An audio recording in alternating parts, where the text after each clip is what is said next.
Hello, today is March 27, 2011. Today I want to talk about good women. A long time ago, I wrote an essay called In the Defense of Good Men, and it was about maybe 10 years ago or so. And I know a lot of times I tend to focus on the things that people need to work on or become conscious as a society as a whole or whatever, or a particular group of people, or et cetera, et cetera. And that's not because I think that that the problem is with women or the problems is specifically with, no. It's because people should take responsibility for themselves and the actions that they do. And it shouldn't, you shouldn't have like one day or whatever where you appreciate women or you think appreciate men and good people. I mean, good people you should appreciate all the time. But that's why I don't want to like make it a big focus, like, because it should be something we do all the time. Make it seem like it's a special occasion or some shit. It shouldn't really be a special occasion to say, hey, I appreciate the good people out there, the good women, the good men. But anyway, but I did want to talk about in the defense. I call this in the defense of good women. There's a lot. I know a lot. I have a lot of female friends, a lot of people in my family. People that I'm acquainted with, and there's a lot of good women out there. There's a lot of women who are fiercely loyal, who are really dedicated, who are really good, good-hearted, good-natured people, who probably wouldn't hurt a fly, but like a lot of times they tend to get hurt or treated poorly by someone else, and then it kind of fucks up their perception of men or perception of whoever it was that hurt them badly or whatever. And women definitely tend to be more in tune with their emotions, with their feelings, as opposed to men. I'm not like, what I hear a lot of times is, oh, men, y'all seem to get over your breakups or whatever quicker than we do. That's not really true. First of all, it depends on who the hell you talking about. If you talking about the jackass that just treated you like shit and that you not just got out of a relationship with, of course he's gonna get over you quickly, and obviously didn't care about you. He treated you like shit. That goes for the men and women. You know what I'm saying? Like my ex, I don't even think we was broken up before she moved on to some other dude. It was like, it was like, hey, that's my girlfriend. You kissing? Oh, never mind. I'll leave y'all alone. So I mean, it's just like that doesn't really count, I don't think. Now, if you look at somebody like myself, or guys who really work hard in their relationships and whatever, then it takes probably pretty much about the same time. But I do think that we deal with it differently. See what I'm trying to say? Like I think women are, like I said, because they're emotional, tend to be more in tune with their emotions. A lot of it is internal, and in here, and this is really difficult because it's controlled by our thoughts. Like, so whatever you think, like, you tend to feel.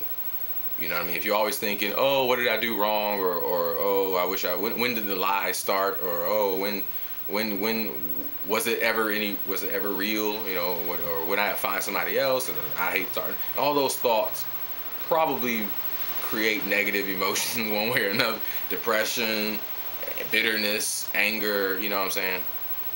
And women feel powerfully, which is a good thing. It's a good thing that women feel powerfully. That's one of the things I love about women, is that they have this great ability to be empathetic and sympathetic and compassionate and nurturing. Not to say that men can't be, but it's not the same. I was talking to my niece the other day, and I was telling her, like, oh, well, if you really want some support, and all that, it's good that you got your mom and your grandma, my mom. And I was like, because her mom, my sister, always sends her to me for explanations. And I was like, it's because men tend to be a little more analytical and up in here. Trying to explain this to an 8-year-old is a little difficult, but I try to talk to her like an adult, like a young adult, not like a child. So help increase her vocabulary. So like, men tend to just for me, it's like it's in the mind. It's all logical. So you just change your thinking. That sounds simple, but I know it's not easy. But because it's like for women, I think it becomes like a back and forth thing. The mind, the thoughts feed the emotions, the emotions feed the thoughts. It goes like in a circle, like kind of a flux, kind of a flow.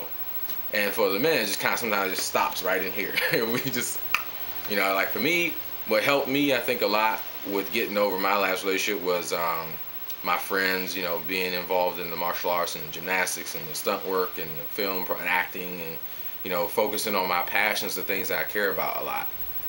Women, when they feel like a freight truck. It hits them like, bam, like it's just, and so it's hard to get up and be motivated and feel like doing anything, especially if you suffer from depression or any type of emotional or mood disorder, which I have depression in my family. And so it's like, I know that's what that feels like. And maybe you just sit there and you just sleep all day. You don't feel like doing it. I also I know a lot of women who say like, oh, when they're in relationships, like they tend to, pay for this and help the guy out with this because he didn't have money or he's not working, or they always try to, pick him up or do this because he didn't have a car or some shit like that or whatever. I don't know that situation. That's not my reality. I've never had that sort of situation really. Like for one, I'm motivated. I'm always pretty much trying to work on something. I'm always employed or working on passionate projects or things like that. And I have my own car, whatever. So it's almost like the two don't meet up. The two people, like the good men and the good women. Does that make sense? I know that makes sense to a lot of fucking people. And it's not like it's not something we cannot control. We can control that. If people could reprogram themselves to stop relying so much on these peepers, which degrade over time, by the way. That's actually a really good metaphor for life, for in general. It's like these degrade over time. I hope you guys know. You won't have 20/20 vision forever. And same thing, metaphorically speaking, it's just like how you see a person changes. When you're younger, you tend to focus more on exterior, physical things. As you age, you become more attuned and aware of a person's character and personality, because you realize that's what's more important. So if people could reprogram themselves to do less relying on these to find a mate or a companion, a life partner.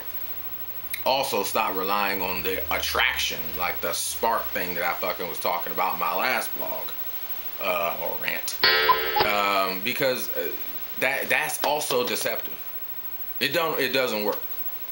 You know what I'm saying? I don't know how else to explain it.